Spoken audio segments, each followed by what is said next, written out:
And it's the beginning of a new era for Chicago public schools.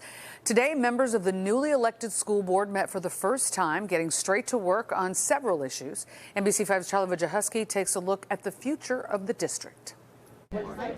It was a time for photos and embraces, an historic new era for the Chicago Board of Education, starting the new year with new members, 10 of 21 elected by the public.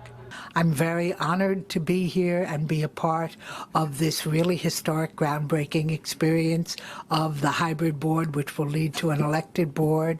With embattled CEO Pedro Martinez looking on. I, name of board member, do solemnly swear that I will faithfully discharge the duties of the office of member of the Board of Education. The new board was sworn in for what will likely be a controversial term.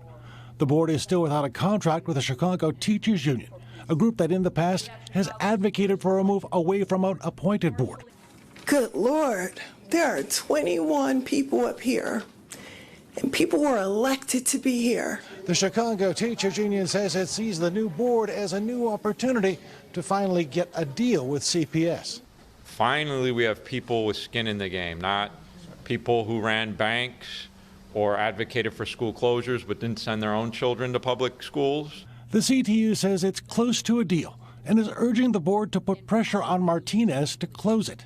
We stand here today to encourage the new school board to help us settle on an agreement that is not predicated on mass layoffs and furloughs. But a report this week from the Civic Federation says CPS finances are in shambles and a state takeover shouldn't be out of the question.